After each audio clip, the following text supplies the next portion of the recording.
Well, since 2014, the month of May has kicked off with the Sancio Grand Prix, and the guy sitting to my left has won it back-to-back the last 2 years. He has an opportunity to make that 3 as we kick the month of May off, and I know that's important to him, but I also know to Alex Palou, winning that race on May 25th may be just a little bit more important. Alex, thanks for joining us. Thank you for having me. I'm going to start off with something that I think the team and everybody's seen by now, but since we're doing this in January, Fox stepped up as our new broadcaster, and they did some pretty cool pieces to promote the series, and you were part of that.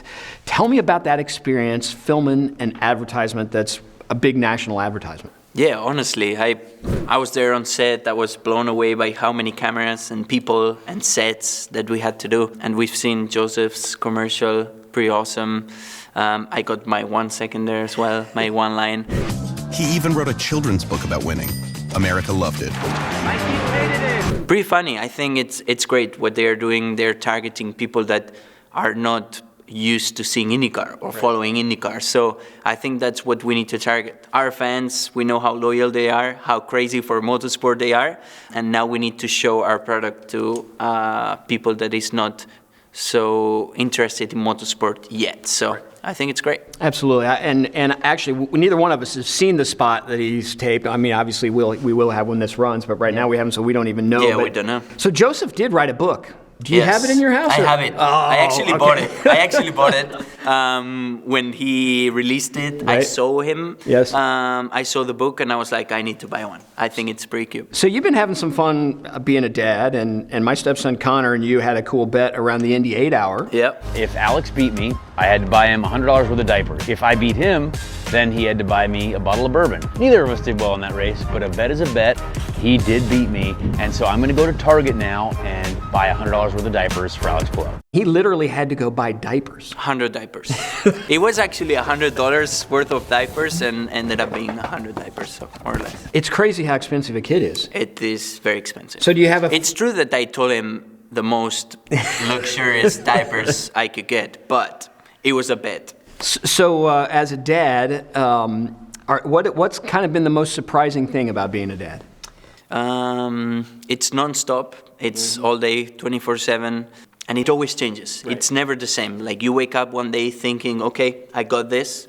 I'm gonna do this, A, B, and C, and it's all fixed, and it changes.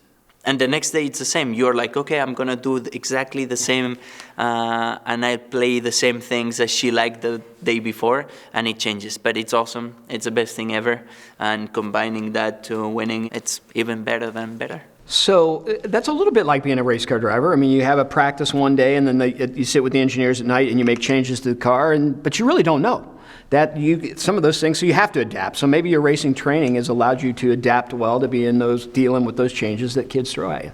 Maybe, but it's tough. It's tough being a dad. It's hard work. I think it's easy to just go drive a car around, but it's tough to take care of a small human being. So are you able, when you strap in a race car, to focus just on the race car? Yes, 100%. So no issues there. You just get ready to go. So as we start thinking about May, you've won on the road course twice. What is it about the road course at the Speedway that suits your driving style? Not only win by a little, but when you took the lead last year, I'm like, oh, dang it, man, here he goes. He's going to go off and win. And you just have something about the racetrack there that suits you really well. I like it. I don't know. I cannot tell you what I like about it, but I just feel like it flows very well. I had good cars there. Like the setup makes a big difference, but I just feel when I do the first lap that it's going to be a good weekend because the car behaves as I want, and I can be one with the car and the track. So we get a lot of criticism from fans sometimes because they call it, it's a roval, it's not really a proper road circuit. And I always argue that it is a pretty good road circuit, right? I mean, it flows really well. The complex 7 through 12 really is a lot of fun, right? And if you don't get out of 13 right, you're going to be slow at 1 as you get through 14. So there's a lot going, and you have like 5 feet of elevation change at turn 1 going into turn 2. I mean, it's a great course. Yeah, 100%. It's a road course race. It's not a roval. I think roval is when you take, like, I would say 30% of your track is the oval, but we cannot measure our straight as part of the oval. It is, but it's only straight. So yeah, it's a great road course. So 5 Indianapolis 500s, 4 of them outstanding finishes for you. You've been really close. You have really fast cars. Who gets the pole for the Indianapolis 500, it's Alex Palou! You got 3 championships, but what would it mean to get you that one Indianapolis 500 victory? That's what I'm looking for. That's what I think about it every day. So it's a focus now. It's the first goal we have for the season. We've been preparing as much as possible, myself personally, but also the team, try and have faster cars. What it's gonna take, everything, man, you know, like it's 200 laps, it's 500 miles. You need luck, but you need precision, you need hard work, you need to never give up. So it's gonna be tough, but we're gonna keep on knocking on that door until it opens or until we take it over.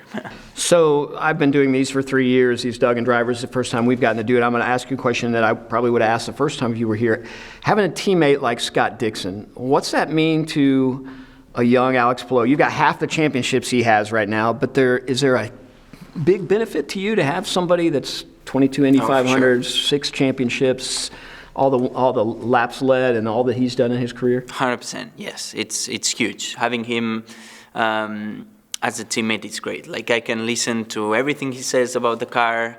I can copy the car that he has. I can see how he builds the team around, and I can ask him any question I want. So it's amazing. It's a blessing to have him as a teammate and to be able to have him as a friend as well, where I can ask and he's going to respond, because he could also be like, no, I'm not going to tell you anything. Right. But yeah, he's great, and yeah, I couldn't be luckier. Do you remember the first time that Scott Dixon came to you and said, hey, Alex, I need some help. How are you getting through this corner?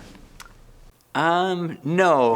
I think that comes natural. Just like looking at data and being like, oh, you're faster, or I'm a bit slower there. And then you start talking. But yeah, I think he never came and said that. And I've never been like, oh, Scott, how do you do that? It's more like we look at data and we comment on onboards and stuff. So true teammates in that sense. Yes. That's fantastic. So as you lead into the 2025 season, you have a chance to do something that's pretty rare, a three-peat. Is that on your mind, or when do you start thinking about winning a 3rd championship in a row? When I won my 2nd in a row. Yeah, I mean, it's on my mind, yes, but it's not what I'm focused on now. I'm not like, oh yeah, I need to get a three-peat. I'm like, we start from 0. We have 0 points on the board now. Everybody's on the same standing, and we just need to go to St. Pete, try and do the best we can. And at the end of the season, I want to be fighting for the championship again, for sure. Alex Palou wins the opening round of the 2025 IndyCar season. Let's go, boys! One last dad question for you. So you're Central Indiana now. You live in near the racetrack and kind of where you belong.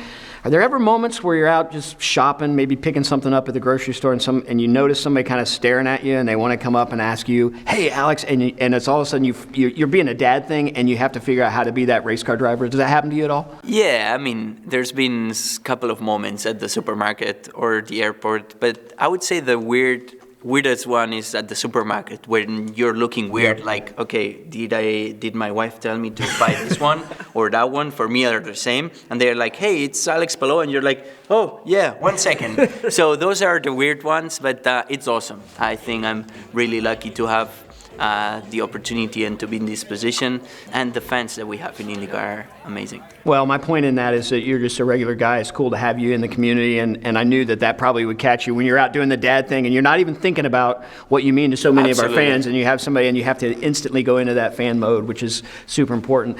So there you go, guys. 2-time Sancio Grand Prix winner. Amazing guy at the Indianapolis 500. Hadn't quite got his face on that Borg Warner trophy, but maybe the 109th running of the Indy 500 presented by Gamebridge could be Alex Palou's year.